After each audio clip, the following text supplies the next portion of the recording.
Hi guys, welcome back to yet another CFS video. So yesterday we did in-order traversal. Today we are going to discuss pre and post-order traversal. We are going to write the code, dry run it, understand the differences between them, and I hope after this video you will be completely clear with the traversals and we can move our level up to hard level questions very soon. So let's get started. So this is what we did yesterday. We had taken in order and this was the code that we wrote. Let's quickly see what happens when we do pre-order traversal. So in pre-order traversal, what did we talk about? We are first going to visit the root node because pre. So before visiting the left and the right subtrees, we are first going to visit the root node. So we are going to start from 1. Then we are going to visit the left subtree. In the left subtree, again, we are going to recursively call what? Again, the same function we are going to call for the left subtree. So again, we will start from our root. So the next one is going to be 2. And after this, we are going to call for 4. And then we are going to come to 5. So we are done with the left subtree. Now we come to the right subtree. In the right subtree, again, we are recursively applying the pre-order traversal. So we are first going to call for 3. Then we are going to call 6 and 7. This is the right subtree. Now in our code, what will change? In our code, we know that the first thing that we have to do is first visit the root. So this should be the first statement. After this, we are calling the same thing for the left subtree. So this will be the second one and right one will be the third one. See, it's exactly same code, just the ordering is changing. For post also, only order will change. Let me quickly reorder and rewrite the code so that there is no confusion. First, we have to execute this statement, then this, then this. So let me quickly rewrite it. So what I will do, I will first output the value at root. So root ka data. Okay.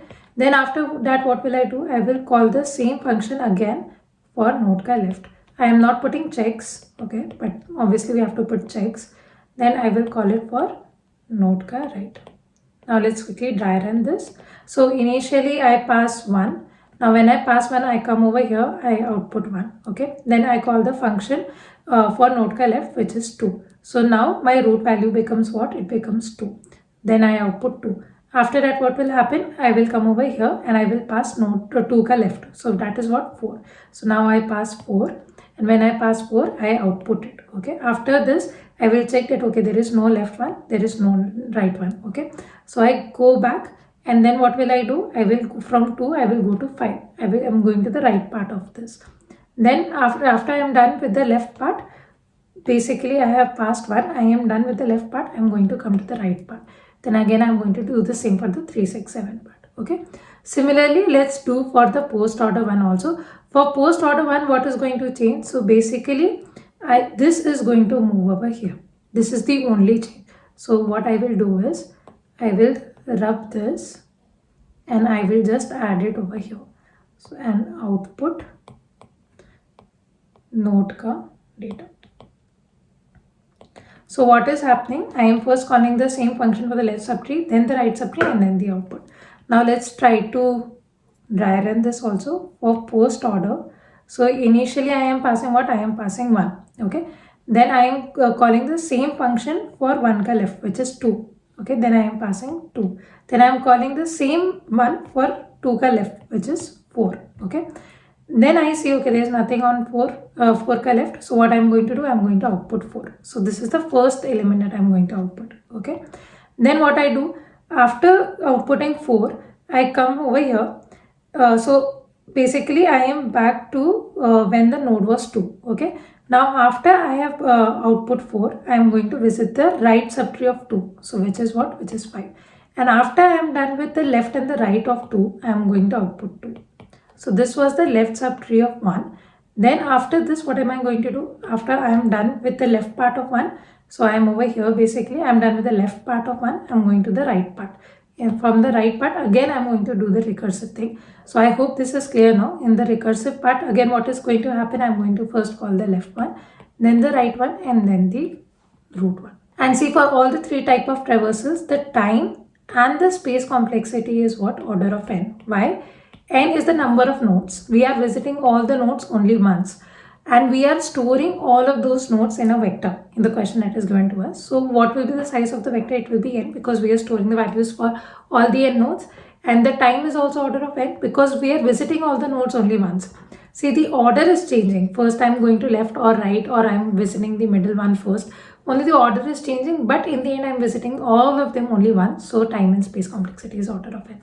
Let's quickly try writing the code now. So this is the pre-order traversal question. Here if you see, first we are visiting node, so 1. Then we are going to the left subtree. In the left subtree again, first we are visiting the root, so 4.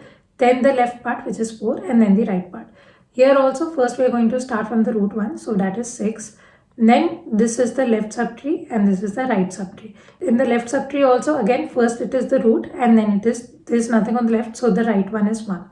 Here also first it will be this 2 and then it will be this 2. Okay, so let's quickly write the code. We are going to return vector of integers just like we did in order. So we are going to write a vector and I am going to pass it to a recursive function. I am going to return nothing from the recursive function, call it helper, and I am passing root value to it, and I am passing the vector in which I have to add the values. Okay. In this, what do I do? First, I have to add whatever value is at the root in this res. So first, I am going to deal with the root 1. So in the res, I am pushing root ka data. Okay, always notice that whatever is the structure given to us, if it was val, I would have added val. Okay, I am adding root ka data. Then I will go to the left subtree and then I will go to the right subtree. So I am dealing with the sub problems now. I am dividing my bigger problem to simpler problems, right? And for that I am adding check. So if there is root ka left, only then call this function. So helper root ka left and then res. Okay.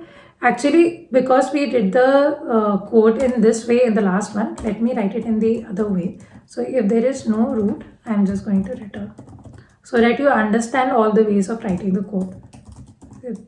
I'm going to call root ka right and I'm going to pass res. So another way would have been, I don't write this, I put individual checks, right? Here I am going to do extra callings. Why am I doing extra calls? Because I am always going to pass this even if there is no left and the right value. I am again and again passing the null pointer. But the good thing is I am saving my extra checks over here. So I am not checking again and again, is there root ka left, is there root ka right. So these are just different ways of writing the code. Okay. Now what am I going to do over here? I am going to call the helper function. I am going to pass root. I am going to pass this res and I am going to return res from here. Let's try compiling. Works. Let's try submitting. Awesome. Works. Now the same code I am actually going to use for the post order one also. So if you see, this is the post order question. Okay, and here let's quickly go through the example also. So in this tree that is given to us, first post order means what? We are going to visit the root one in the end. It will be the last one. So if you see, this is the one. Okay, this was the left subtree, this was the right subtree, and then 1. And in the left subtree also we came to the root in the end. 10 was in the end. Okay, and this also root is in the end, 19 is in the end. This is the left subtree and this is the right subtree. In the left subtree also root is in the end, so 10 is in the end. First left, then right, then root. Okay, here also root is in the end. Okay, so I am first copy pasting our pre-order code and now I am going to just paste this over here. Now what are the changes that we have to do? The only change is that I have to push this in the end. Let's try compiling it. Works. Let's try submitting it. Works. See, same code, just reordering is changing. In order, what we were doing, in order, this would have just come in middle. So this is in order. If I put this in front, basically if I put this over here, it becomes pre-order. If I put it in middle, it becomes in order. If I put it in the end, it becomes post-order. I hope Traversals is completely clear now. If you have any doubt, please try debugging it. Please understand this properly. This is the foundation. It is going to help you so much in understanding graphs and trees properly. I hope you will show up tomorrow. We have so many more questions to practice. Attendance should not reduce. See you. Ta-da.